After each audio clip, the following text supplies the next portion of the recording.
পাক বলে নবী হে জানিয়ে দাও আর উপরে আল্লাহ পাক থেকে কিতাব নাযিল করেছে, আল্লাহ পাক আমার উপরে যে আয়াতগুলো অবতীর্ণ করেছে এটার প্রতি তোমরা যদি ভুলের আশঙ্কা যদি তোমরা করো তাহলে এরকম তোমরা একটি কিতাব বানিয়ে নিয়ে আসো। কিতাব বানা লাগবে না, এরকম একটা সূরার মতো একটা তোমরা সূরা তৈরি করে নিয়ে আসো। রব্বুল আলামিন বলেন নবী হে জানিয়ে দাও সূরা লাগবে না, একটি 3 আয়াত বিশিষ্ট আমি কোরআনে কারীমের মধ্যে একটি সূরা নাযিল করে দিয়েছি সূরাতুল কাউসার। বলছে নবী হে জানিয়ে দাও সূরাতুল কাউসার তৈরি করা লাগবে না, বানানো লাগবে না। সূরা কাউসারের লাস্টের আয়াতটা তারা সূরার সাথে যেন মিলিয়ে দেয়।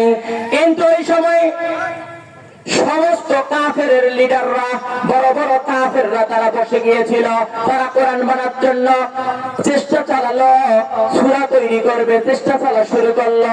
অবশেষে তারা 3 আয়াত বিশিষ্ট একটি ছোট্ট সূরা সূরাতুল কাউসার বিসমিল্লাহির রহমানির রহিম।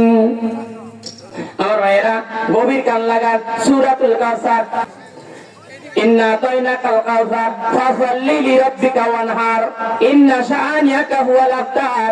তারা লেখা শুরু করলেন, এবারে প্রথম নাম্বার আয়াত তৈরি করলেন, দ্বিতীয় নাম্বার আয়াত সুন্দর করে মিলায় নিলেন, এবারে তৃতীয় নাম্বার আয়াতের জায়গাটার মধ্যে তারা আরেকটি আয়াত বানাতে এত চেষ্টা করেছে, আয়াত হয় অর্থ হয় না, অর্থ হয় আয়াত হয় না।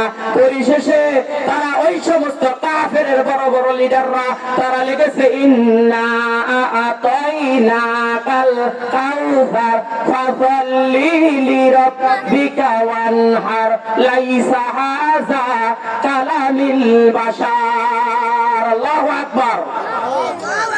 শেষ পর্যন্ত তারা ওই সমস্ত কাফেররা তারা লিখতে বাধ্য হয়ে গিয়েছে লাইসা হাযা মিন কালামিন বাশার, এটা কোনো মানব রচিত বিধান নয়, এটা নিঃসন্দেহে ঐশী গ্রন্থ রব্বুল আলামিনের পক্ষ থেকে নাযিল করা কোরআন। জোরে গান সুবহানাল্লাহ।